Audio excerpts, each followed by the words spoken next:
자, 이번 이야기는 시청자 망키님께서 찾아오셨습니다. 귀신 이야기든 사람이 무서운 이야기든 정말 또 재미나게 무섭게 이야기를 잘 해주시는 분인데 오늘 이야기 바로 만나보도록 할게요. 안녕하세요. 망키님. 네, 안녕하세요, 돌비님. 늦은 밤까지 기다려주셔서 감사드립니다. 네, 수고 많습니다. 네, 오늘 해주실 이야기는 이런 사람도 있네요. 살다 보니까. 네, 사람이 네. 무서운 이야기에 속할 것 같습니다. 맞습니다. 우리 주변에도 있을 것 같아서 섬뜩한데 바로 만나보도록 하겠습니다. 렛츠고! 기리십니다. 망키예요.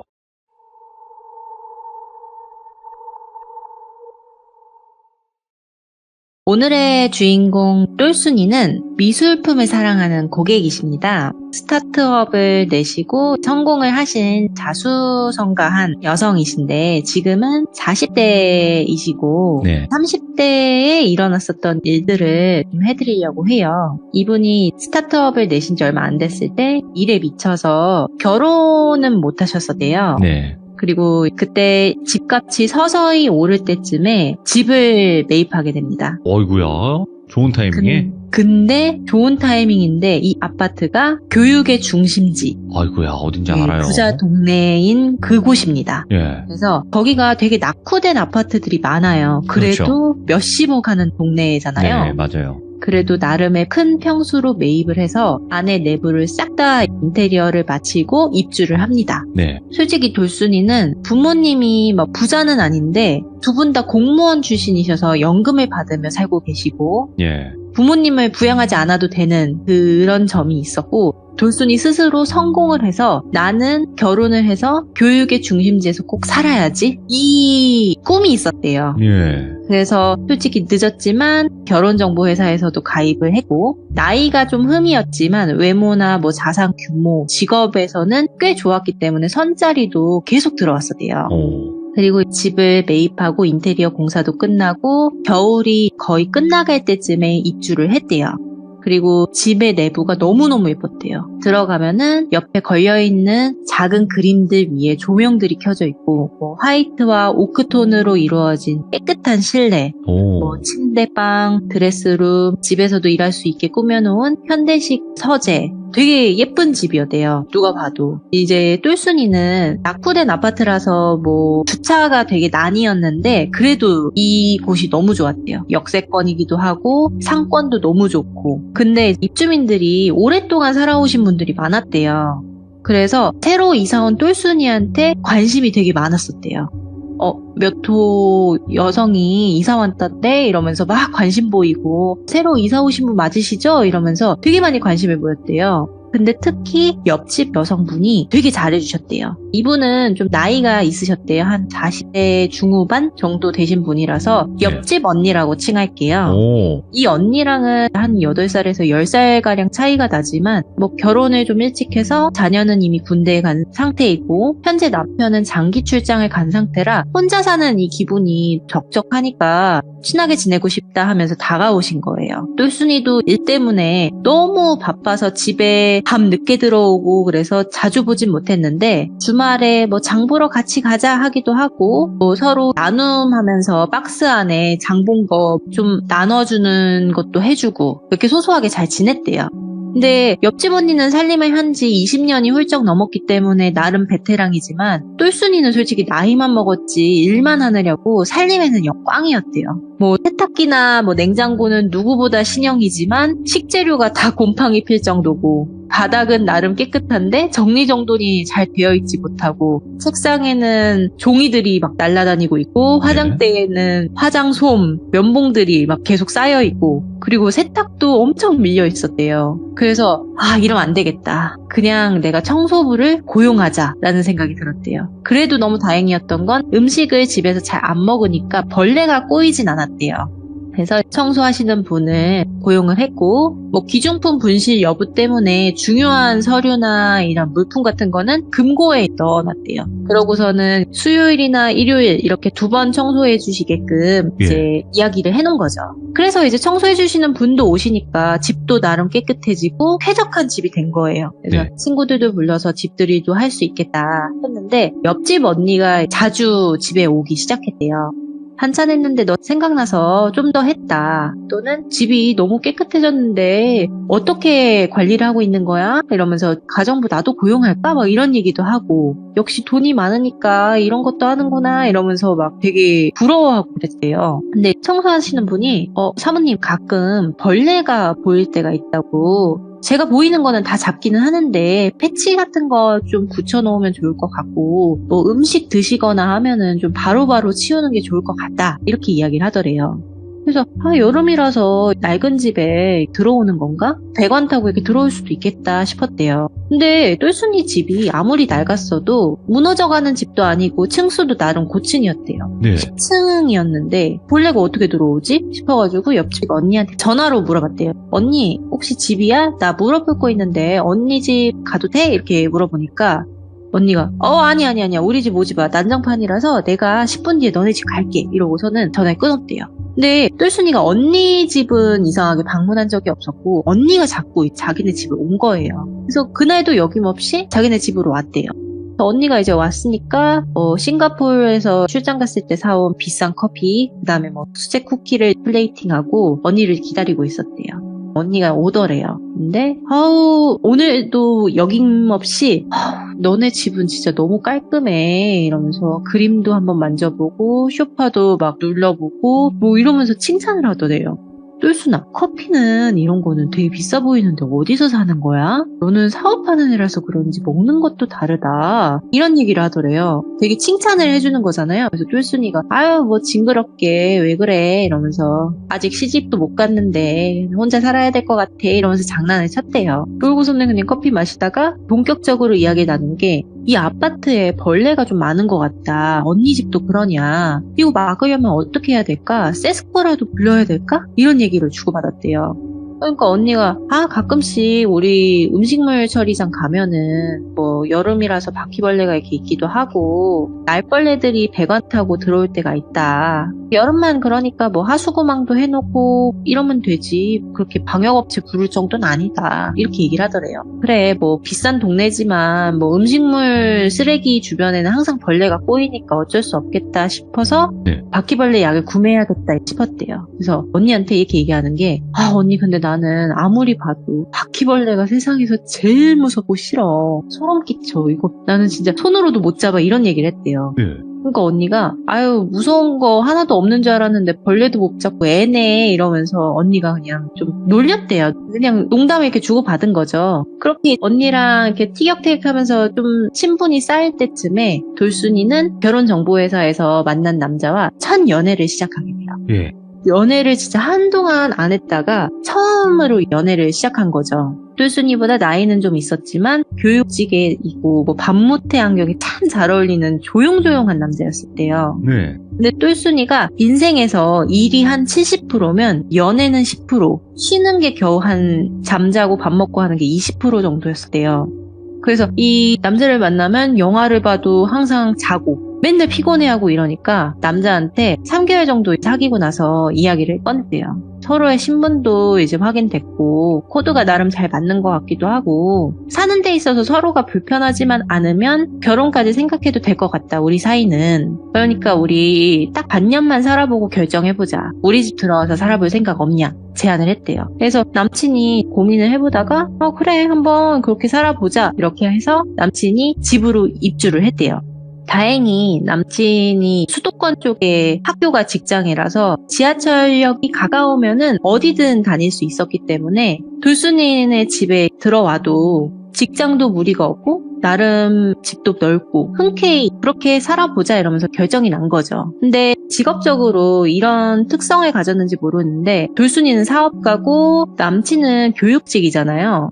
근데 돌순이는 안 맞는 게 있다면 반 받는다던가 이런 거를 되게 싫어해요. 그냥 본인이 내면 냈지. 그냥 차라리 그럴 시간에 집안일 해주길 원하고 아니면 요리 좀 해주길 원하는데 이 남친은 내가 얹혀 사는 입장이니 관리비부터 뭐 월세로 산정을 해서 반반씩 우리 생활비 통장을 만들자. 이렇게 이야기가 나온 거죠. 그래서 살기 직전부터 이렇게 티격태격 고민이 많은데 잘 살 수 있을까? 이런 고민이 많이 되게 들었대요.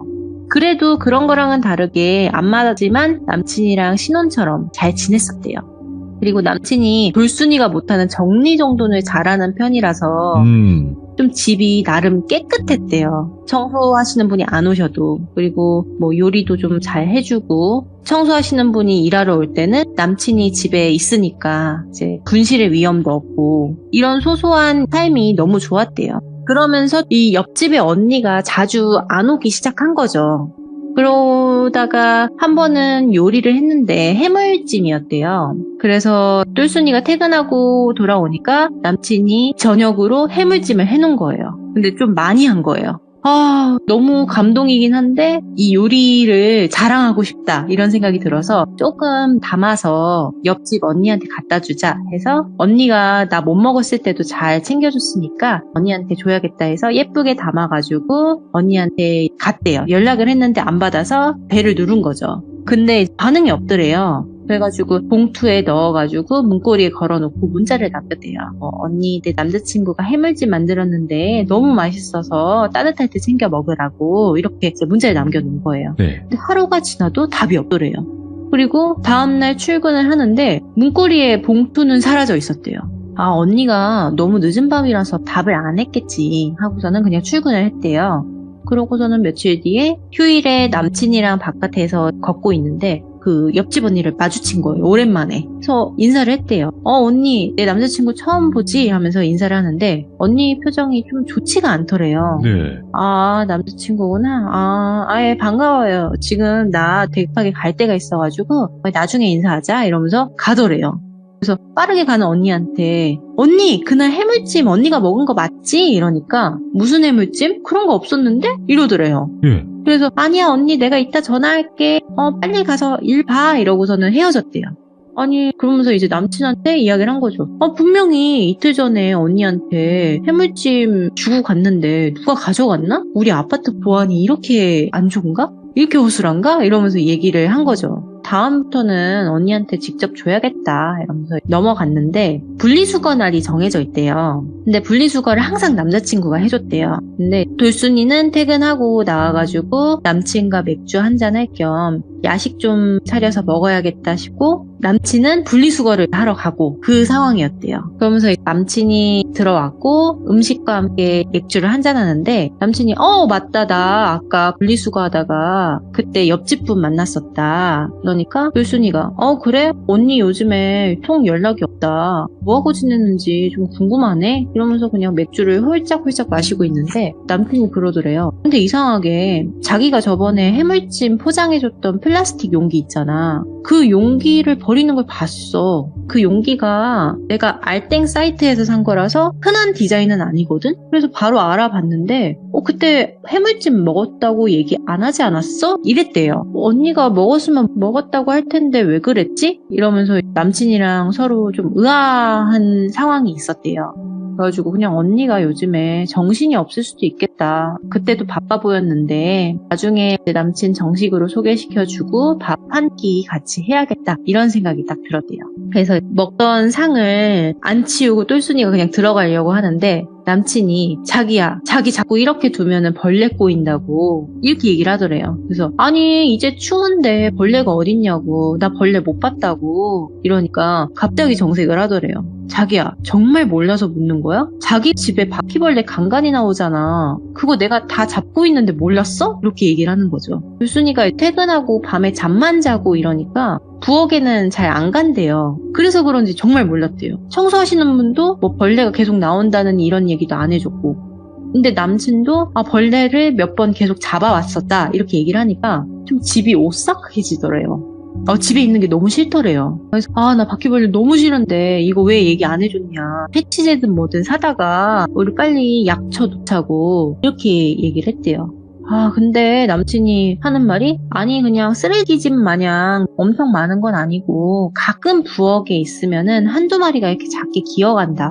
화장실에도 가끔 보이고 이러는데 내가 다 잡고 있고 약도 사서 쳐놨으니까 걱정하지 마라 이러면서 똘순이를 안심시켜놨대요. 예. 근데 똘순이는 바퀴벌레 자체가 우리 집에서 나왔다는 게 너무 소름이 돋고 싫었대요. 그래가지고 이제 바퀴벌레 박멸 방법 이런 거를 계속 검색해서 알아본 거예요.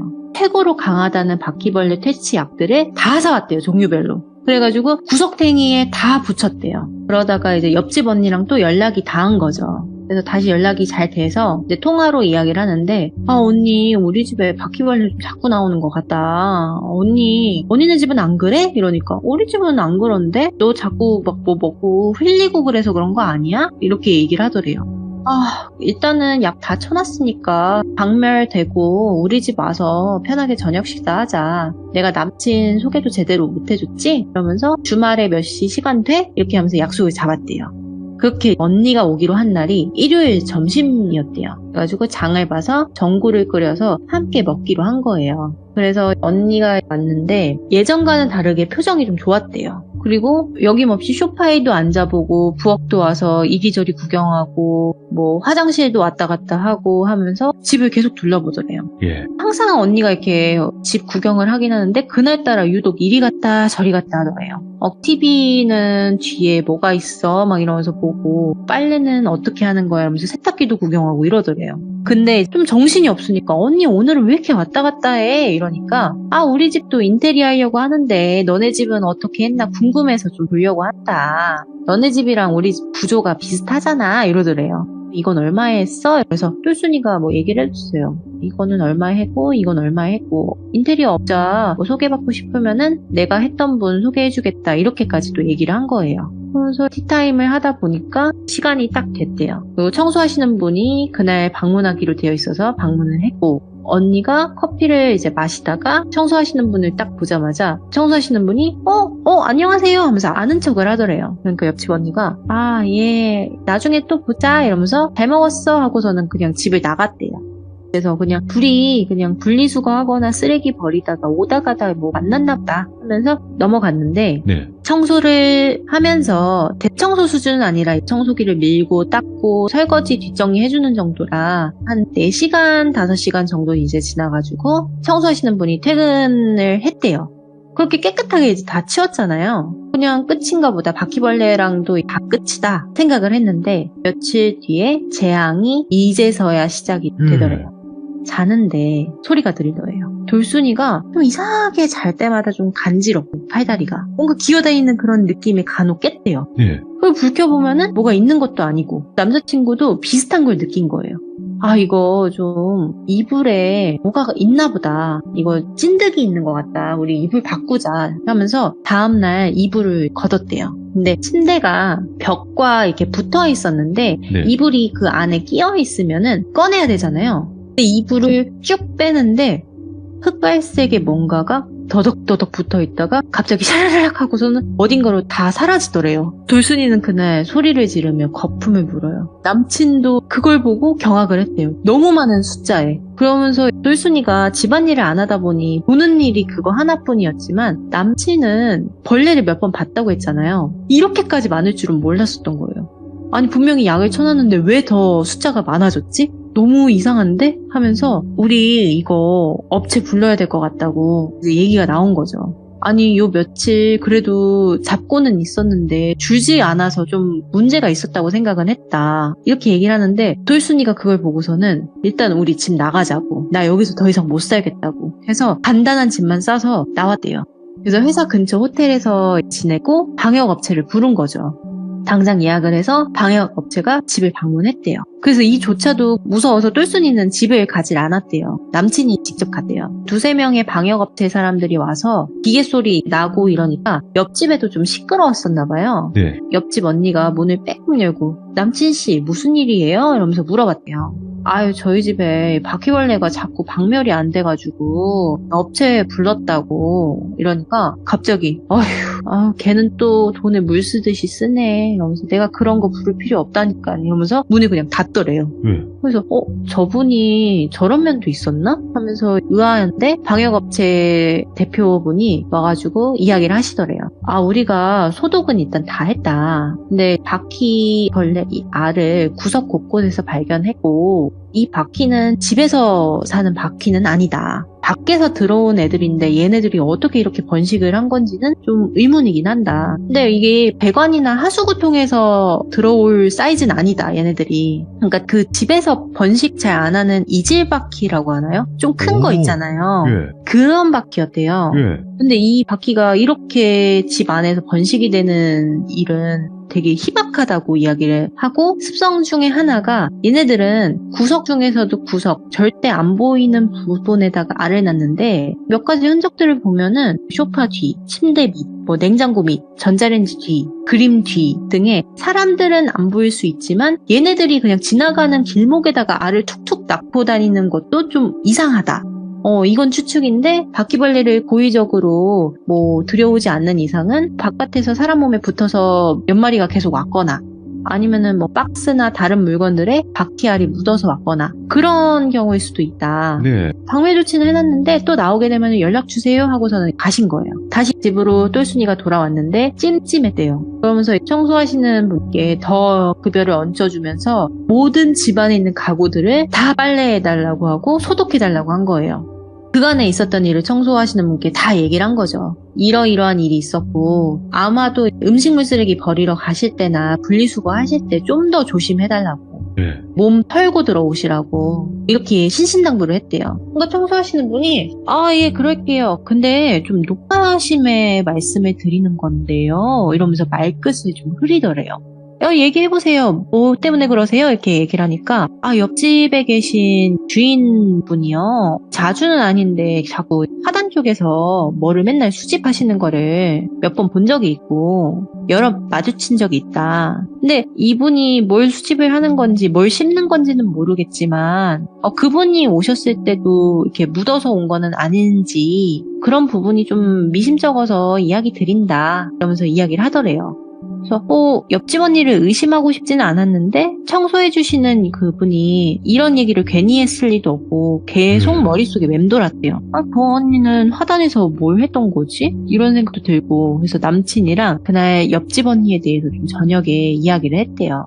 근데 남친이 좀 듣다가 하는 말이, 근데 자기 앞에서는 좀 한없이 좋은 언니 같아 보이긴 했다. 근데 나는 좀 싸한 부분이 있어. 첫 번째는 똘순이 네가 있을 때와 없을 때의 태도가 명확하게 다르더라. 솔직히 분리수거 하는 날 가끔 마주치는데 그때 너를 항상 좀 흉보듯이 얘기를 하더라. 예. 집안일 하나도 할 줄 모르고, 애가 생기면은 애가 떨어져 나가도 모를 여자애라고 되게 웃으면서 농담처럼 얘기를 하는데 나는 기분이 나쁘다고. 그쵸. 네, 그리고 두 번째로는 방역업체 사람들이 왔을 때도 자기가 없었지만 그 사람들 앞에서 당신이 돈을 헤프게 쓴다느니 더럽게 산다느니 뭐 이러면서 한숨 푹푹 쉬면서 얘기를 하더라, 방역업체 사람들 앞에서도. 근데 솔직히 좋은 언니고 널 위하는 마음이면 그러면 안 되는 거 아니냐.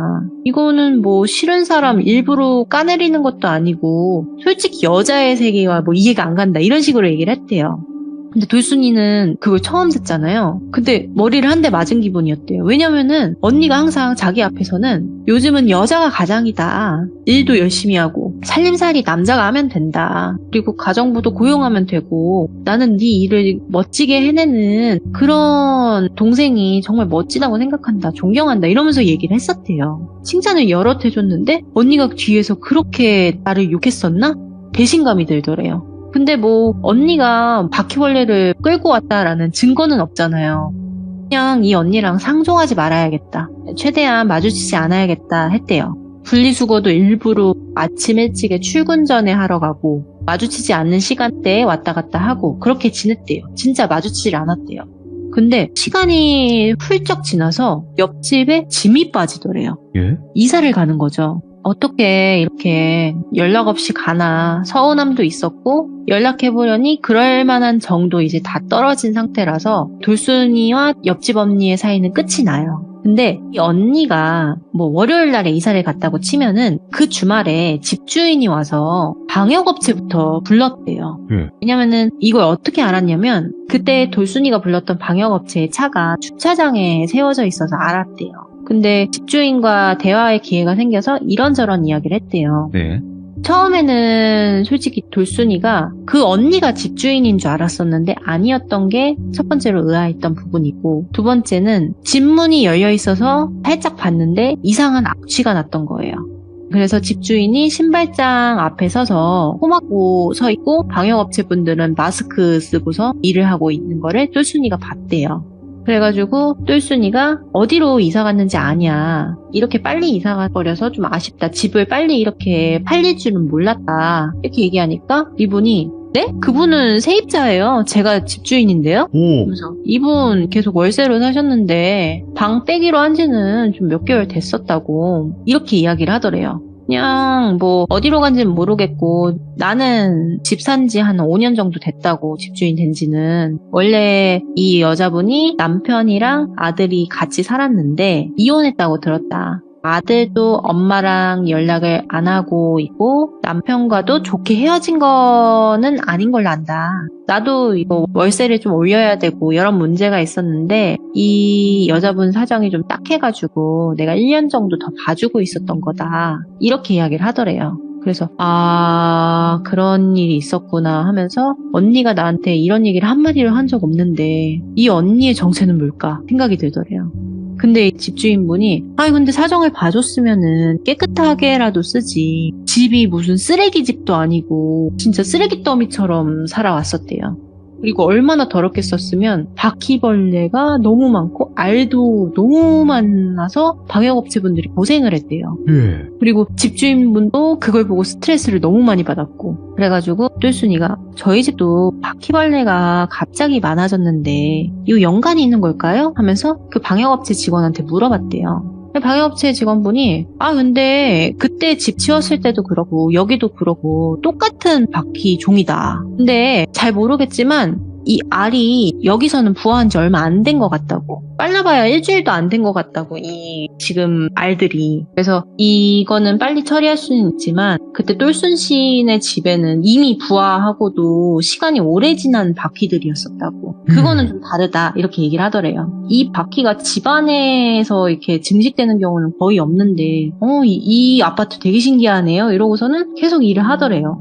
남친이 그걸 옆에서 듣다가 내가 볼 때는 옆집 언니 남 잘 되는 꼴 못 보는 여자 같다고. 일부러 그런 거 아니냐고. 지금 집 떠날 때 알 뿌리고 간 거 아니냐 이러면서 이런 얘기를 했대요. 그냥 똥 밟았다고 치자 하면서 털어버리자 이러고서는 잊고 살다가 다른 이웃의 여성분이 있대요. 거기 아파트 부녀회 이런 거 있잖아요. 그런 데서 만난 아주머니 몇 분들이 있는데 1002호 그 아줌마 이사 갔다던데 맞아요? 이러면서 얘기가 나온 거죠.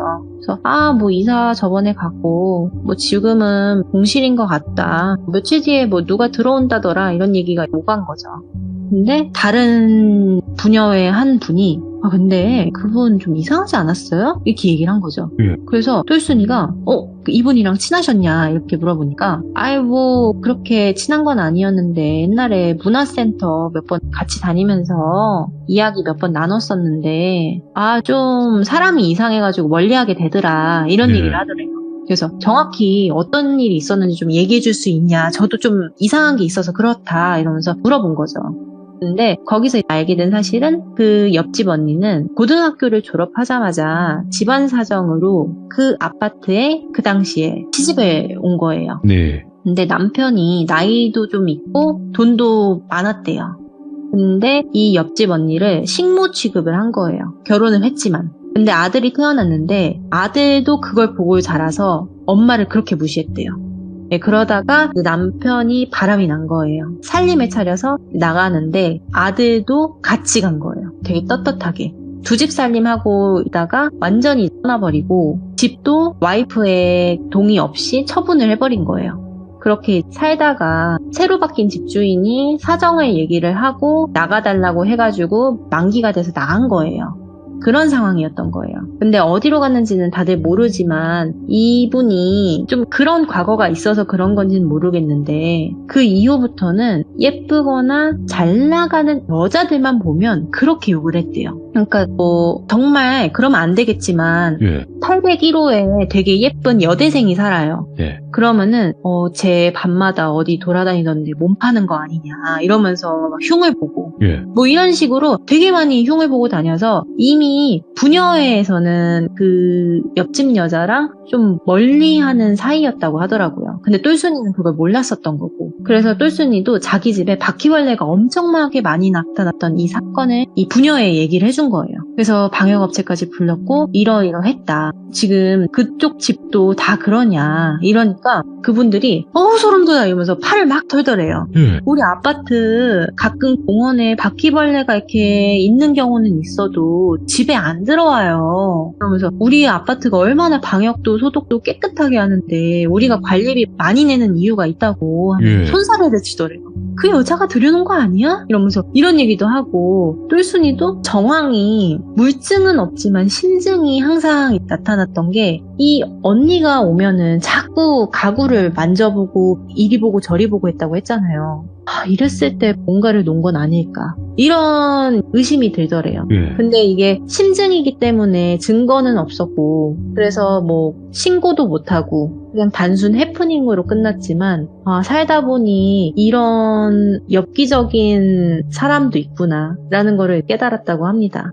이야기가 이렇게 끝이 납니다. 야, 이거는 참으로 이런 생각이 들었어요. 이야기를 듣고 꼭 바퀴벌레 같이 살았구나. 그러니까 말 그대로 낮에는 안 보이게 그냥 그러니까 본인의 모습이 아닌 가식적인 모습을 보이다가 남들이 안 볼 때 그 사람이 안 볼 때 활동을 하는 거죠. 그렇게 이제 보일 수도 있겠네요. 좀 진짜 그런 느낌이 비슷하네요. 그 벌레 느낌과. 네. 근데 좀 너무 소름인 게 알들을 어떻게 그렇게 몰래 이렇게 살포를 해놓은 건지. 네. 그러니까 그 똘순이의 신증이 맞다면은 손으로 만지는 그조차도 너무 소름 끼치는데, 그러니까 정상적인 사람은 아니라는 거죠. 그렇죠. 네, 정상적인 사람은 절대 할 수 없는 일이에요. 아니 근데 또 한 가지 또 이야기 듣다가 궁금한 게 만약에 설령 바퀴벌레를 집에다 풀어놨다라고 관련 뭐 증거가 있다고 하더라도 이게 법적 처벌을 받을 수 있는 건가 싶기도 하고. 그러게요. 사례가 있나? 벌레를 모르겠네요. 벌레 알을 집에다 갖다 놨는데 그걸 어떤 걸로 처벌을 할지가 궁금하네요. 그런 법이 있는 건지도 궁금하고. 야, 그리고 바퀴벌레를 풀어놓는 건 사실 쉽겠죠. 왜냐면 알만 몇 개 집어 던져놔도 뭐 사실상 증식을 계속하니까 금방금방 해버리니까. 네. 너무 소름 끼치네요. 오늘 망키님 덕에 바퀴벌레 언니를 또 들어봤어요. 네. 바퀴벌레 언니 이야기를 들어봤고 우리 주변에 생각보다 많을 것 같습니다. 이런 사람들이. 이런 사람 진짜 조심하셔야 됩니다. 네. 바퀴벌레를 싫어하시는 분들도 많겠지만 이런 바퀴벌레를 또 이런 식으로 그런 질투심에 이용하는 사람들도 분명히 있다 보니까 그냥 이거는 절대 거짓일 수가 없는 게 이거보다 더한 사람이 많아요. 진짜 많습니다. 이 세상에는 정말 상상도 못할 만한 사람들이 많기 때문에 이 정도의 이야기가 정말 충분히 있을 수 있는 일이다. 그리고 정말 또 겪어보면 굉장히 또 무서운 일일 수도 있겠다라는 생각이 듭니다. 망키님. 네. 오늘도 돌비님. 조심해야 될 것 같아요. 진짜로. 네. 아이고 오늘도 너무너무 고생 많으셨습니다. 망키님. 네, 감사합니다. 감사합니다. 이거 바퀴벌레 옆집 언니야. 바퀴벌레 옆집 언니 제목이 진짜 정말 소름 끼치는 충격적인 이야기가 아니었나 생각을 합니다. 여러분들의 집에 바퀴벌레가 갑자기 나타난다면 주변을 조심하시길 바라겠습니다. 감사합니다.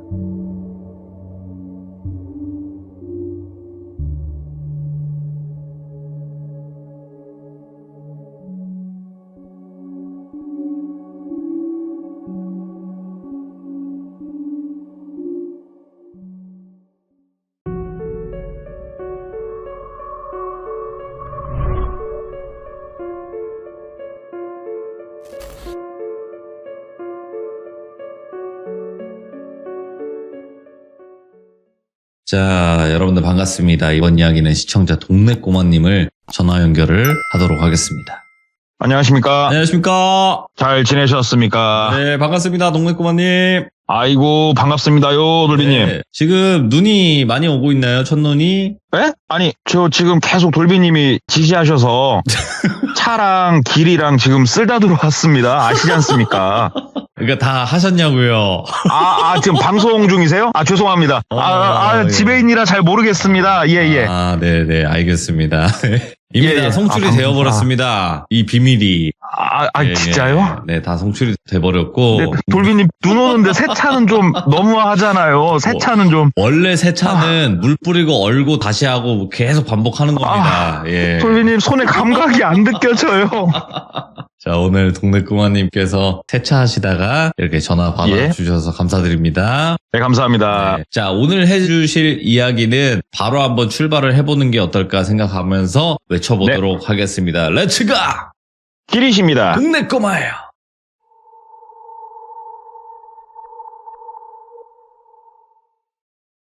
오늘 이야기는 2년도 안 된 이야기입니다. 굉장히 따끈따끈한 이야기고요. 어떻게 보면은 지금도 이 사건으로 말미암아 당사자는 좀 고통을 받고 있는 좀 그런 이야기라 조심스러워요. 한번 말씀을 드려보자면 똘비라고 하는 50대 중반 정도 되는 남성이 있었는데 이 똘비 같은 경우에는 무난한 인생을 살고 있었어요. 그냥 뭐 가정을 잘 꾸렸고 아이들이 있고 회사를 잘 다니고 있었단 말이죠. 뭐 굳이 외형적으로 봤을 때 이 사람은 특이하다라고 느껴지는 거는 대학교를 졸업을 하고 처음으로 들어간 회사에서 일평생 일을 했다는 거. 이직이란 걸 해본 적 없이 한 회사를 꾸준히 그냥 다녔다는 거. 이 정도만 뭐 특이하다고 보여질까요? 그냥 외형적으로는 일반적인 사람입니다. 그런데 이러한 똘비에게도 걱정거리가 있었어요. 그게 뭐냐면 똘비는 아들이 둘이 있었습니다. 첫째 아들 같은 경우에는 20대 초반이었고요. 둘째 아들은 고등학생이었어요. 이때 당시에. 첫째 아들 같은 경우에는 애가 되게 착했어요. 어릴 적에는. 그런데 중학교 한 1, 2학년 때를 기점으로 뭐 친구를 잘못 만났는지 아니면 원래 그런 놈인지는 모르겠습니다만은 조금씩 아이가 어긋나가기 시작을 했대요. 그래가지고 뭐 친구들하고 싸움을 한다던가 아니면은 수업을 안 들어온다든가. 그래도 중학교 땐 그게 그렇게 안심해가지고 어르고 달래서 고등학교를 진학을 시켜놨죠. 그랬더니만 이놈아가 고등학교 때부터는 뭐 흡연을 한다든지 아니면은 갑자기 같은 반 친구를 정말로 뭐 애를 반쯤 죽여놓는다든지 때려가지고 지가 맞고 올 때도 있고 본인이. 근데 이 녀석이 고등학교 때부터 술을 그렇게 먹기 시작을 한 거예요. 첫째가. 이랬던 녀석이 성인이 되니까 미치죠. 20살이 넘어가니까 고삐 풀린 망아지 마냥 막 온갖 짓을 다 하고 다니는데 경찰서를 몇 번을 갔나 모르겠고 그리고 그놈의 술. 이 녀석이 술을 너무 좋아해가지고 병원에 2번이나 입원을 시켰대요. 강제 입원. 알코올 중독으로. 그러니까 첫째 아들이 조금 그런 상태다 보니까 부모님은 속이 썩어 문드러지죠 그냥. 그러면 둘째 아들은 어떻냐. 둘째 아들은 애는 착해요. 애는 착한데 공부에는 관심이 없어요. 이 녀석이. 집에 오면은 그냥 밤새도록 컴퓨터 게임만 해요. 그냥 핸드폰으로 게임했다 컴퓨터로 게임했다. 그놈의 그 화면만 쳐다보고 살아요 얘는. 그래가지고 열이 받아가지고 컴퓨터도 거실로 그냥 빼버렸어요 아버지가. 그런데도 집에만 오면은 컴퓨터만 해요 둘째는. 그러니까 외형적으로 봤을 때는 되게 평범하고 안정적인 직업을 가진 그러한 똘비였지만 속은 좀 썩어 문드러지고 있는 그러한 상황이었습니다. 오늘도 어김없이 똘비는 회사에서 일을 하고 있었어요. 참고로 그날이 토요일이었습니다. 토요일 날도 출근해가지고 할 일이 있어서 일을 하고 있었는데 갑자기 전화가 오는 거예요. 그래가지고 누군가 하고 봤더니 와이프더랍니다. 그래가지고 여보 하고 받으니까 와이프 목소리가 조금 떨리고 있더래요. 그래서 왜 그래 무슨 일 있어? 라고 물어보는데 이 수화기 너머로 들리는 소리가 있어요. 그러니까 무슨 상황인지 대충 알겠더래요. 무슨 소리가 들리고 있었냐. 어떤 남자가 술 가져다 주라고 술 사오라고 하면서 소리를 고래고래 지르고 있더래요. 첫째 아들놈 이놈이 지금 또 말썽을 저지르고 있구나. 집에서 또 감이 오더래요. 그래가지고 첫째 아이 이름을 철현이라고 할게요. 철현이가 또 지금 술 때문에 난동 피우고 있어. 그러니까는 와이프가 여보 오늘은 좀 심해. 이거 어떻게 하면 좋아. 미칠 것 같아. 술을 계속 사다 줄 수는 없잖아. 뭐 말을 해도 듣지도 않고 치료를 해도 되지도 않고 어떻게 하면 좋아. 당신이 와서 어떻게 좀 해봐. 나는 돌아버려 못할 것 같아 하면서 와이프가 쥐지를 치더래요. 이런 경우는 아빠가 가서 어느 정도 상황을 정리를 해야 돼요. 똘비가 나이도 있고 직급도 있고 이러다 보니까 뭐 크게 눈치 안 보고 집으로 갈 수 있었다고 해요. 그래서 회사에서 나 잠깐 나갔다 올게 얘기를 하고 집으로 왔어요. 와가지고 딱 보니까 그냥 집안 꼴이 가관이더래요. TV 앞에 바닥에 그 새우깡, 감자깡 막 이렇게 과자가 널브러져 있고 그 옆으로는 소주병이 한 5병 굴러다니고 있고 소리 고래고래 지르고 있고 술 사오라고. 그래가지고 똘비가 다가섰죠. 아들 안 그러기로 했잖아. 전에 병원 선생님하고도 약속했고 아빠하고도 약속했잖아. 이게 뭐 하는 짓이야 너. 얘기를 하니까 아들이 엄마가 약속을 안 지키잖아.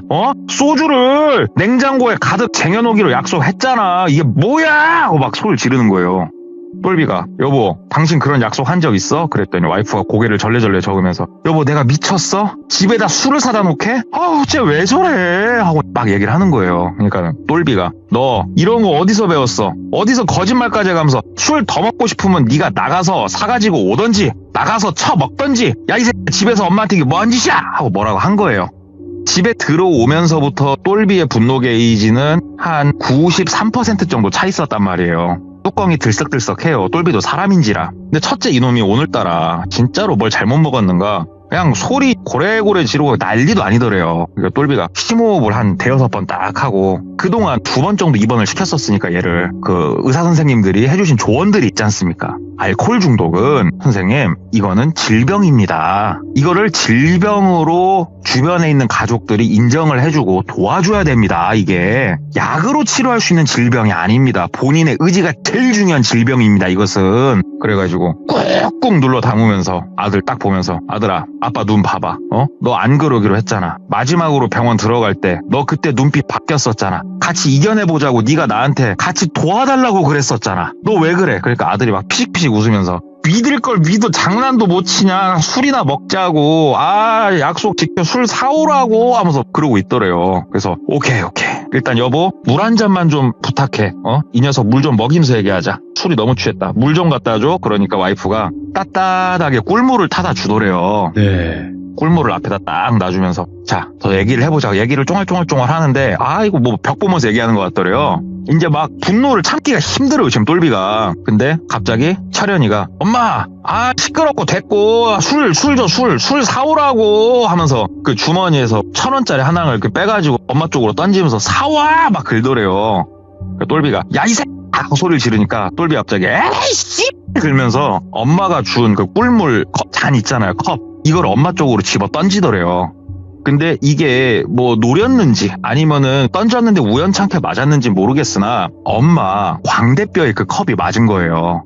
그래가지고 컵이 단단해서 깨지진 않았는데 안 깨진 만큼 엄마한테는 어마어마한 물리적 충격이 가해지는 거죠. 컵을 빡 하고 얼굴에 맞고 그대로 엄마가 막 하면서 바닥으로 주저앉더래요. 예. 똘비가 그 모습을 보고 놀래서 벌떡 일어나서 딱 상황을 보는데 술 먹고 주정을 피고 있는 첫째 아들놈, 이놈이 던진 잔에 맞고 쓰러져 있는 와이프, 그리고 이 첫째 놈 뒤로 이 모든 사단이 나고 있는데도 단 한 번도 뒤를 쳐다보지 않고 모니터만 쳐다보면서 게임을 하고 있는 둘째 놈을 철민이라고 할게요. 진짜 이 집안꼴 가관이다 이거 하면서 이성의 끈이 딱 떨어지는 느낌이 나더래요. 와이프가 철썩 주워왔는데. 자, 참고로 똘비가 고등학교 1학년까지 엘리트 운동선수 출신이에요. 그때까지 엘리트 운동을 했습니다. 취미생활이 아니고. 종목은 얘기를 안 할게요. 다만 그라운드 스포츠예요. 그러니까는 뭐 예를 들자면 여러 가지 주짓수라든지 유도라든지 이런 거 있지 않습니까?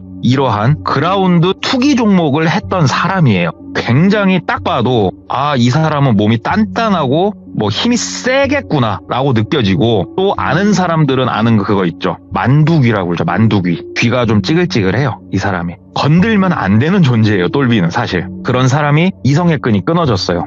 본인이 앉아있는 아들내미 멱살을 잡고 그대로 공중으로 들어 올려서 바닥으로 꽂아버렸습니다. 바닥으로 빡 꽂고 나서부터 후드로 패기 시작을 한 거예요. 아들놈을.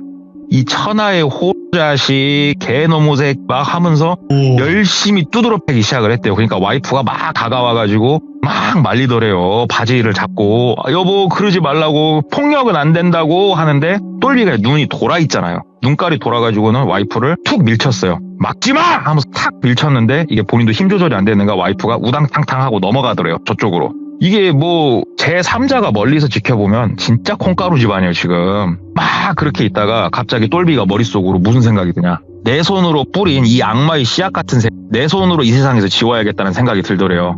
더 이상 내가 이 꼴은 보고 못 살겠다. 그래가지고 그라운드 기술 투기 종목을 연마를 했던 사람이잖아요. 일평생. 딱 아들을 잡아두고 물 뿌리기 시작을 했대요. 기술로. 이렇게 배운 사람이, 그것도 힘이 좋은 사람이 기술을 넣어서 물 뿌면은 진짜 짧은 시간 안에 사람이 기절을 한대요. 바로 하지. 근데 똘비가 그때 머릿속으로 무슨 생각이었냐면은 물 나와서 기절을 시켜야겠다가 아니었대요.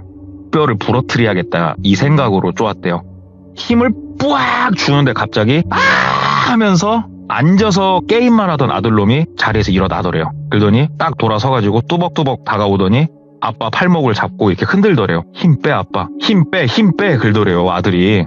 근데 아들이 다가와서 본인 팔을 이렇게 딱 잡는데 똘비가 무슨 느낌이 들었냐면 머릿속에 빨간 안개가 가득 차 있었거든요 지금. 근데 그 빨갰던 그 안개가 좀 거치는 느낌이 나더래요 본인이.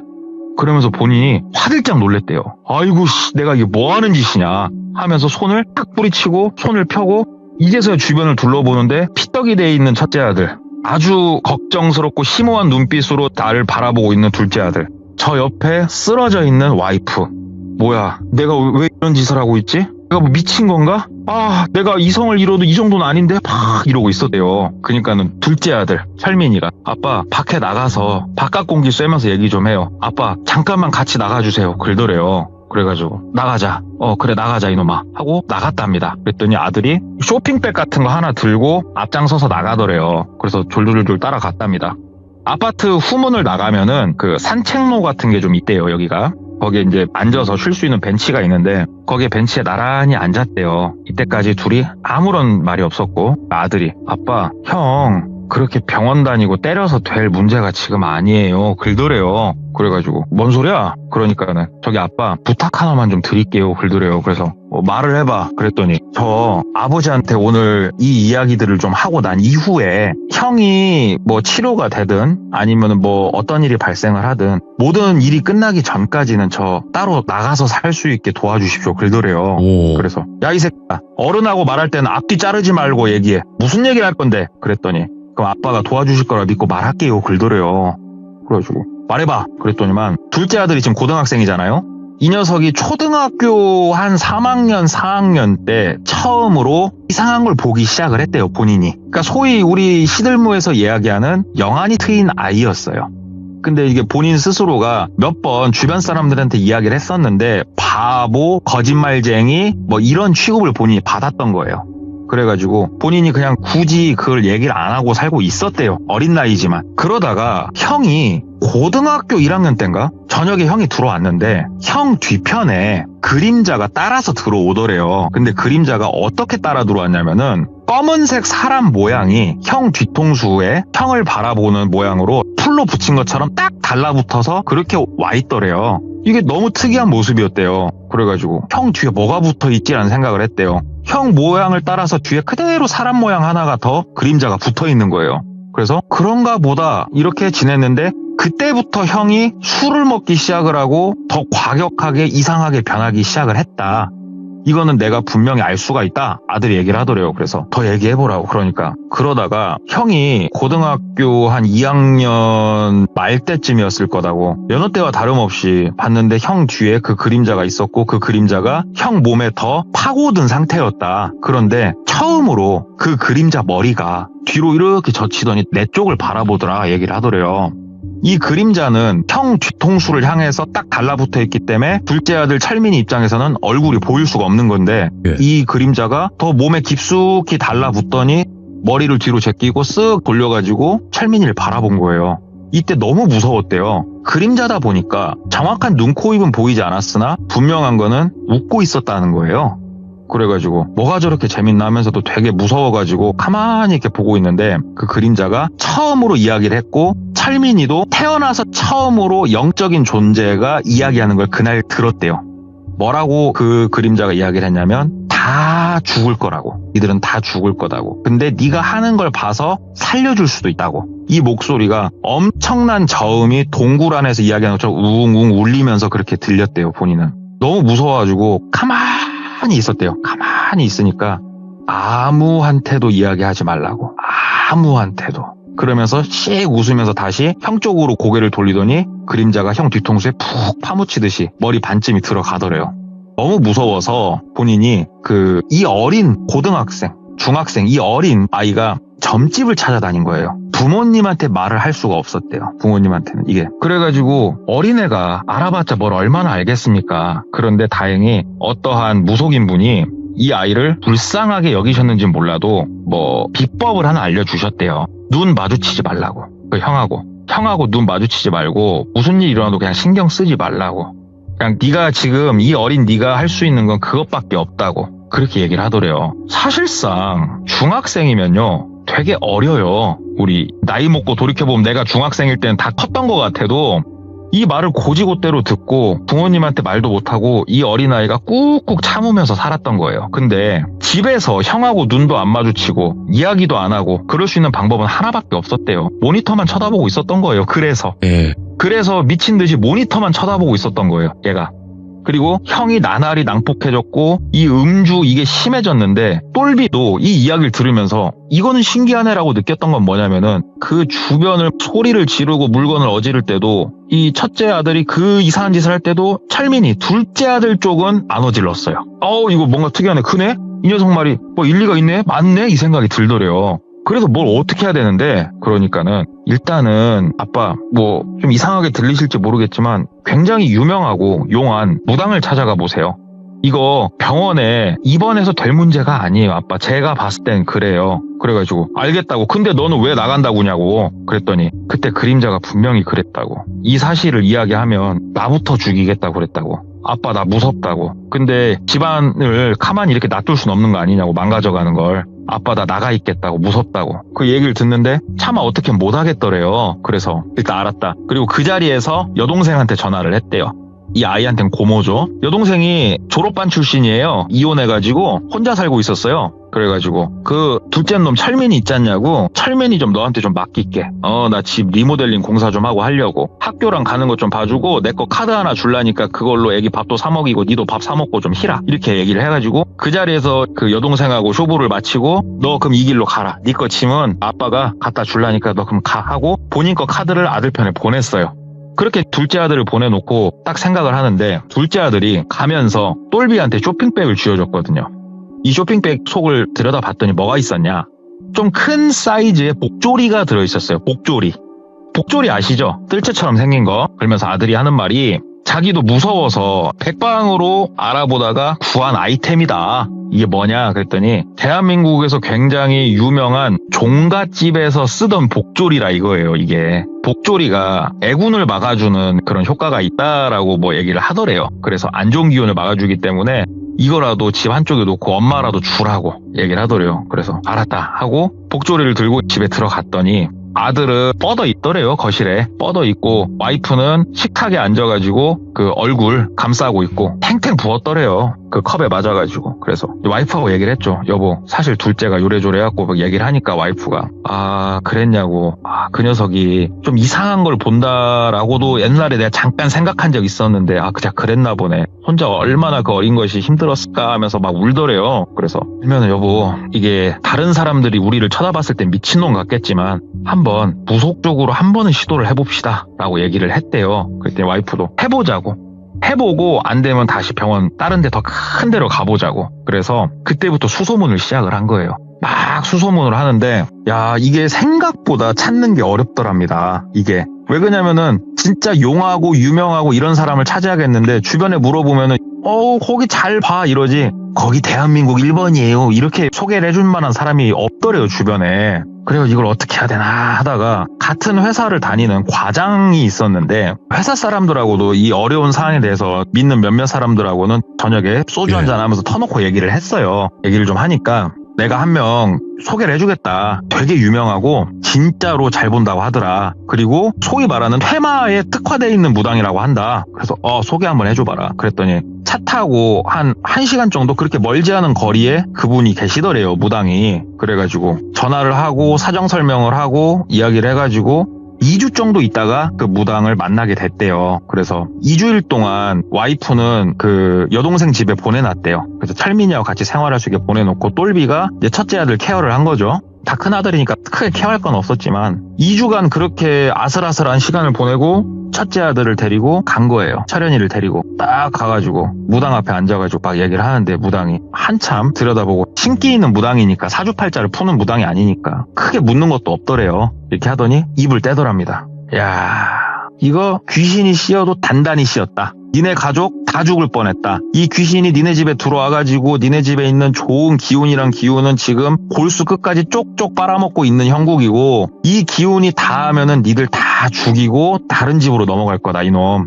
그러면서 막 이놈 소리치는 거 있지 않습니까? 그러면서 막 호통을 치는데 첫째 놈이 살짝 주눅이 들더래요 얘가. 근데 이놈이 그런 놈이 아니거든요. 자기가 뭐 의사 선생님이 됐건 누가 됐건 심지어 똘비 앞에서 주눅이 크게 안 드는 놈이에요. 이 똘비 같이 이렇게 기골이 있는 사람 앞에. 근데 약간 주눅 든 게 보이더래요. 그래서 아 이거 신기하네, 뭐가 있긴 있나 보네 생각을 하니까 구술을 해야 된다 이거죠 결국은. 그래서 2천만 원을 불렀답니다. 근데 똘비는 그때 그 생각을 했대요. 생각했던 것보단 싸다 라는 생각을 했대요. 본인이 막 여기저기서 얘기를 들을 때 막 억소리도 들었었고 그랬거든요. 근데 2천이면은 내가 생각했던 것보다는 크게 과하진 않은데 라는 생각을 했대요 똘비는. 그러면서 굿을 한번 할 거고 굿이 끝나고 2주일 정도 내가 이 아이를 데리고 있을 거라고 무당이 얘기를 하더래요. 그래서 그러시라고 그래가지고 약속한 날짜가 됐고 굿을 했답니다. 제가 뭐 얘기를 들어보니까 굿당에서 한 것 같더라고요. 그래서 굿당에서 굿을 신명나게 한 판을 때리고 나서 무당이 아들을 데리고 어디론가 갔대요. 그 어디론가가 어디냐면 이 점집을 가게 되면요, 그 별채가 있고 별채에서 주로 점사를 본대요. 그리고 담이 있고 안채로 들어가면은 주택인데 단층짜리 긴 주택이래요. 거기에서 사람들이 조금 울부짖는 소리도 나고 한대요 여기가. 그러니까 이 무당이 퇴마를 위해서 사람들을 한 2주 정도 데리고 있으면서 이 안채에 보관이라고 해야 될까요? 이렇게 넣어놓고서 무당이 아주 집중적으로 퇴마를 하는 거예요. 이런 시스템이 돼요. 그래서 이 무속인 집은 들어갈 때부터 안채에서 사람들이 막 울부짖는 소리도 나고 막 별 희한한 소리가 나는 대로 유명하답니다 여기가. 아들을 거기다 넣어놓고 온 거죠. 막상 아들놈이 없으니까 저녁에 평화롭긴 하더래요. 술 먹고 들어와서 깽판 치는 놈도 없고 그래가지고 평화롭게 시간을 딱 보내고 아들이 나오기로 한 날이 됐어요. 퇴소날이죠 퇴소. 데리러 갔죠. 그랬더니 아들이 좀 멀끔하니 괜찮더래요. 얼굴색도 원래 술을 때리고 다니니까 애가 낯빛이 좀 흑빛이고 그랬는데 얼굴 때깔도 조금 좋아지고 애가 눈빛도 좀 선해지고 괜찮더랍니다.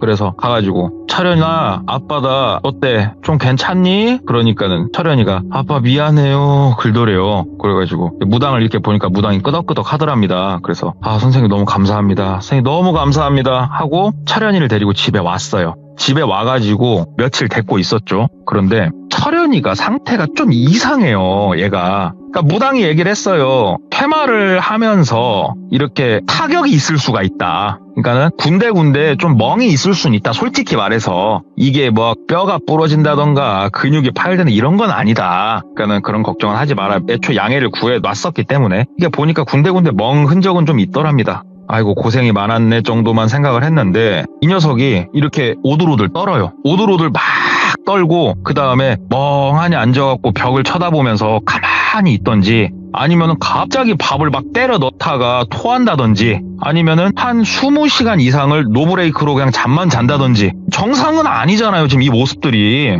얘가 왜 이러지? 그래 무당한테 전화를 했대요. 그랬더니 그거 가만히 놔두시면 괜찮고 한 달에 한 번은 저를 좀 보셔야 된다고. 한 달에 한 번은 꼭 데리고 오셔야 된다고 얘기를 하더래요. 그래서 일단 알았다고 좀 경과를 지켜보자고 하면서 애를 데리고 있었는데 한 일주일도 안 됐을 때 와가지고 이 녀석이 저녁에 조용하길래 또 괜히 걱정되고 해가지고 이렇게 방을 쓱 들여다봤더니 언제 나가서 사왔나 모르겠는데 앉아서 소주를 또 까고 있더래요. 그렇게 데글라스 컵에다가 꿀떡꿀떡 먹고 있더랍니다. 근데 이 녀석이 먹는 이 꼬라지를 보니까 이건 사람 죽겠더래요. 이미 옆에 소주병이 한 7병이 둥글러 다니고 있었대요.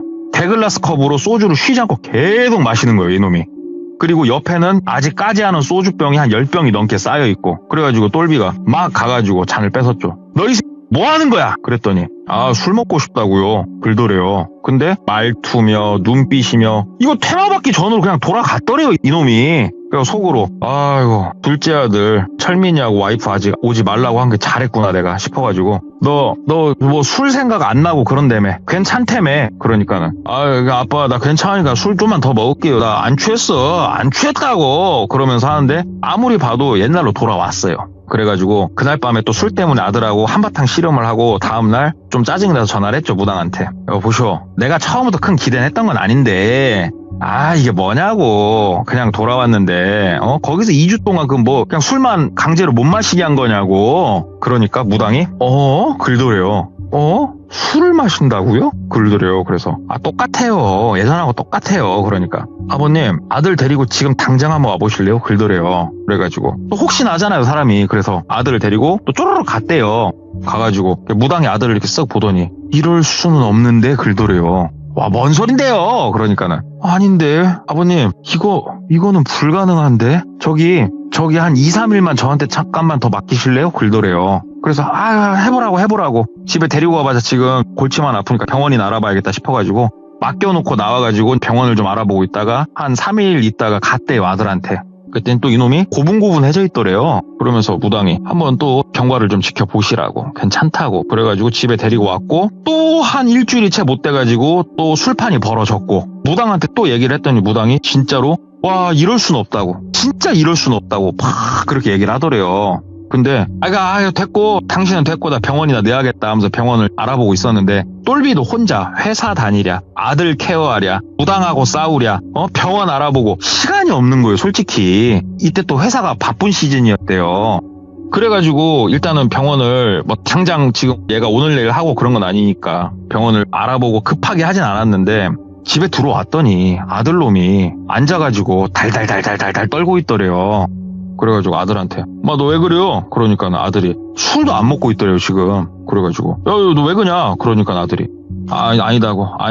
아빠, 나 너무 춥고, 나 왜 그런지 모르겠다고 막 애가 혼이 나가 있더랍니다. 그래서 병원을 데리고 가려고 하는데 아들이, 병원이라고 그러면 애가 질색팔색해요. 강제 입원을 2번 당했었잖아요. 얘가 막 애명을 하더래요. 그래가지고 입을 덮어주고 좀 쉬어라 그러고 있는데 친구한테 전화가 온 거예요. 원래 집에 들렸다 옷 갈아입고 좀 나가려고 했었거든요. 친구가, 야, 나와. 그래갖고, 아니 됐고, 야, 집으로 와라. 집에 와서 나랑 같이 네가 부탁한 서류 같이 한번 검토해보고 하나 한 잔 마시자. 그래갖고 친구가 집으로 왔대요. 똘리가 회사 일을 하면서 서류 같은 걸 잘 봤거든요. 그래가지고 친구가 이번에 일 하나 한다고 해서 서류 좀 봐주려고 서류를 이렇게 쭉 같이 봐주고 하는데, 이 친구는 본인이 어릴 적에 엘리트 운동을 할 때 같이 했던 친구예요. 그리고 본인은 고1 때 엘리트를 그만뒀고, 이 친구는 엘리트를 쭉 생활을 하다가 나이 먹고 다 접고 사업을 하고 있는 상황이었거든요. 조금 이 친구는 어둠에 가까운 친구예요. 그 성향 자체가 좀. 그 친구가 집에 와가지고 같이 일을 봐주고 이렇게 하는데, 그 친구가, 야, 아들놈 왜 이렇게 앓는 소리를 해? 뭔 일 있냐? 집은 꼴이 왜 이러냐? 좀 치우고 살아라, 임마. 너 원래 안 그러잖아. 그러니까는, 야, 내가 쪽팔려서 말 안 했는데 쪼르륵 얘기를 한 거예요. 그러니까는 친구가 아들 방으로 들어가더래요. 그러면서 아들 여러 번 봤으니까, 엄마, 삼촌 왔어. 야, 너 뭐해? 아들 꼬라지를 이렇게 보더니 딱 나오더래요, 친구가. 친구를 정팔이라고 하면은 정팔이에게 나오더래요. 그러더니, 야, 똘비야, 야, 네 아들 왜 좀 상태가 많이 안 좋다? 그러니까, 정팔아, 몰라, 무당집 갔다 온 이후로는 지금 더 잘났어. 얘기를 하니까는, 야, 그게 아니고 네 아들 술만 먹은 거 맞아? 그러더래요.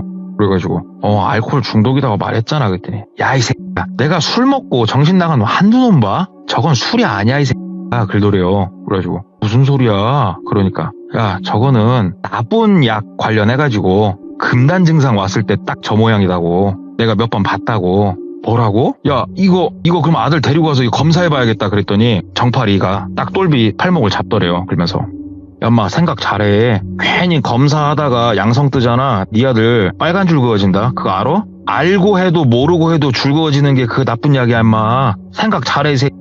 그러더래요. 그 똘비 상식으로는, 아니, 전혀 모르는 상태에서 그런 게 어떻게 그게 범죄냐고. 그랬더니, 웃기는 소리 하지 마. 당장 처벌은 안 받아도 저거 한 번 저렇게 되지, 2번째는 자기 의지가 아니고 어떻게 흘러가다 절로 간다. 와.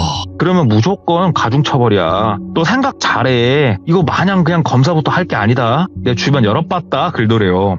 그래서, 야, 그러면 저가 어디서 그런 걸 하냐고. 그러니까는, 야, 그 무당 어딨냐? 무당 얘기를 딱 꺼내더래요. 그래가지고, 야, 어디 근방이다고. 그랬더니, 자세히 말해보라고. 그래가지고 쭉 얘기를 했대요. 그랬더니, 그냐? 거기 한번 가봐야겠다. 그러더래요. 그래서, 야, 네가 가서 뭐하게? 그랬더니, 내가 의심되는 게 있어가지고, 만약에 그게 사실이면은 내가 반 죽여놔보려고. 알았으니까 내가 갔다 온다 하더니, 이놈이 진짜 다음날 혼자 갔다 왔대요. 그러더니 전화가 왔대요, 정팔이한테. 정파라. 그러니까는 자동차 운전하는 그 소리더래요. 그러면서 야씨 진짜 저 미친 사이코 새끼들 대한민국에 많다 막 글더래요. 그래가지고 무슨 소린데 인마. 그러니까는 정파리가 몰래 담 넘어서 안채로 들어간 거예요. 그래가지고 빼꼼빼꼼 쳐다봤더니만은 애들이 상태가 다 좀 나쁜 약에 좀 취해 있더랍니다. 애들 상태가. 근데 애들이 하나같이 우리가 흔히 생각했을 때 나쁜 약에 취하면 어떻습니까? 사람이 기분이 좋고 막 이러고 있지 않습니까? 반대로도 만들 수 있대요, 사람을. 매우 극강의 공포로도 몰아넣을 수 있대요. 그러니까 맨정신으로 느낄 수 없는 공포를 느끼게도 해줄 수 있답니다. 그게 상황을 교묘하게 만들 수만 있다 하면 애들을 그렇게 만들고 있더래요. 그러면서 하는 말이 야 저기서 한번 저걸로 나쁜 약으로 세뇌 딱 당하잖냐? 쟤네 뭐 점쟁이가 한 달 얘기했지 한 달까지 못 갈걸? 그 전에 울고 불고 그래가지고 점쟁이한테 다시 가갖고 내 새끼 살려달라고 나 살려달라고 빌게 될걸 사람이? 그럼 가면 점쟁이가 뭘 줄 것 같냐? 또 공포와 함께 약을 줄걸? 죽을 때까지 내가 가지고 있는 돈이 마를 때까지 아마 돈 갖다 바치게 될 것이다 그러더래요. 그래가지고 야 그럼 이거 신고를 해야 될 거 아니냐 그랬더니 정파리가 야 이거 쌍 진짜 어렵다 그러더래요. 그래서 뭐가 어려운데 그러니까는 저 무당놈 잡혀갖고 처벌을 무조건 받아야지. 근데 네 아들 어떻게 하냐? 딸려 들어갈 건데 무조건 네가 선택해라 인마 그러더래요. 그래가지고 밤새도록 고민을 했대요. 밤새도록 똘비가 고민을 했는데 아들을 이제는 뭐 정신병원에 가서 현대의학의 힘을 빌려서 조금 더 고쳐보려고 마음은 먹었는데 만에 하나 아들이 일반 정상인이 된다고 가정을 했을 때 이렇게 뭔가 전과를 안고 사는 건 너무 싫더래요. 그렇다고 저거를 마냥 방치하자니 양심이 찔리고 돌아버릴 것 같더래요. 진짜 새벽 한 3시가 넘도록 그렇게 고민을 하고 있는데 그 늦은 시간에 정파리한테 전화가 오더래요. 정파라 그러니까는 이 시간까지 안 자고 전화 받는 거 보니까 너도 고민이 깊은가 보다 그러더래요. 그래서 야 깊다 그랬더니 야 그냥 그러지 말고 그 한 장만 줘라 그러더래요. 그래서 한 장? 얼마 얘기하는 거야 인마? 뭐 때문에? 그러니까 1,000만 원만 줘 1,000만 원만 그러더래요. 그래서 1,000만 원? 1,000만 원 왜? 그러니까 개소리 말고 그냥 줘봐 현찰로 뽑아서 놔 그러더래요. 그래가지고 1,000만 원을 현찰로 준비를 했답니다. 현찰로 준비를 해가지고 정파리한테 줬대요. 주면서 얘기를 들어보니까 정파리가 그 얘기를 하더래요. 미치겠지 신고도 못하겠고 그렇다고 안 하자니 미치겠고 뭐 아무튼 뭐 답이 안 나오지. 그래 그랬더니 그러면 그냥 갖다 들여 엎어버리면 돼 나한테 맡겨 그러더니 진짜로 며칠 안 있다가 정파리가 야 그 당집 가서 한번 봐봐라 그러더래요. 그래가지고 똘비가 당집 근처를 가봤더니만 쑥대밭이 돼 있더래요. 그리고 무당 없더래요 그 자리에. 이놈이 뭔가 하긴 했구나 싶더랍니다. 그래가지고 야 정파리 네가 한 거냐 그랬더니 몰라 나 모르겠고 아무튼 네 고민거리 하나 해결해 줬으니까 이제 아들부터 잘 케어해 끊더래요. 그래서 정파리 말로는 알코올 중독에다가 나쁜 약까지 겹치면서 아들이 많이 망가졌지만 지금부터 치료를 받으면 괜찮을 거다. 그래서 아들을 한 번 더 현대의학의 힘을 빌려서 치료를 하게 했대요. 더 큰 병원으로 가서. 그럼에도 나아지질 않더랍니다. 이게 술 먹고 그게. 그리고 철민이 둘째 아들 한 번씩 둘째 아들한테 봐달라고 했대요. 예. 그 둘째 아들이 아직도 있다고. 그 그림자 뒤에 붙어 있다고. 그래가지고 얘기를 했대요. 진지하게. 막내 아들이지만 철민아 아빠는 솔직히 이제 모르겠다. 아빠가 알아본다고 알아봐서 용한 무당을 찾아갔는데 아들한테 그 뒷얘기는 다 못했대요. 이 어린아이한테. 그 무당도 효험이 없었고 이번에도 병원을 갔다 왔는데도 똑같고 근데 네 눈에는 또 귀신이 붙어있다고 그렇고 아빠가 어떻게 해야 될지 답을 못 내리겠다. 그러니까는 아들이 아빠 그러면 저랑 같이 가요 그러더래요. 그래서 아들하고 같이 어떤 무속인을 만났답니다. 무속인을 만나가지고 그 무속인을 통해가지고 그렇게 큰 금액을 주진 않았대요. 500만 원 정도 줬답니다. 그래가지고 그 귀신 떼내는 그런 행위를 했대요. 그리고 둘째 아들도 안 보인다고. 그리고 실제로 첫째 아들도 정말 많이 좋아졌대요. 술을 안 찾더래요. 너무 신기했대요. 진짜 이건 너무 신기했는데 이렇게 해피엔딩으로 끝나는 줄 알았는데 갑자기 무당이 전화가 왔대요. 살려준. 그러니까는 좋은 무당이 전화가 와서 하는 말이 둘째 아들 살려야 된다고. 무슨 말이냐고. 둘째 아들 신받아야 된다고. 무조건 신받아야 된다고. 그게 또 무슨 말이냐 얘기를 하니까는 첫째 아들 뒤에 붙었던 귀신이 그냥 온 줄 아냐고. 둘째 아들 따라온 거라고 그거. 둘째 아들 옆에 있으려고. 둘째 아들 몸에 붙기에는 지금 영적 능력이 너무 세니까 첫째 뒤에 붙어가지고 니네 집을 말려 죽이고 있었던 거라고. 자 떼긴 뗐다. 이거 근데 반복될 거다. 다른 놈이 또 붙을 거다. 이 집 누군가한테 붙을 거다. 둘째 아들 신받아야 된다. 그래서 지금까지도 고민하고 있습니다. 현재 진행이구나.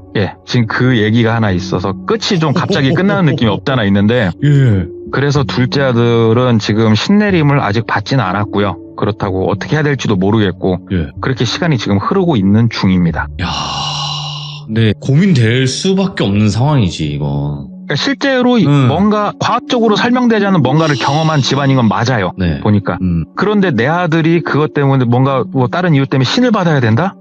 이거는 엄청나게 고민이 될 것 같아요. 이게 진짜 되게 간단하게 생각하면 되는 게 저희도 지금 부모잖아요. 그러면 예. 한번 대입을 시켜보면 막 안 될 것 같아요 그게.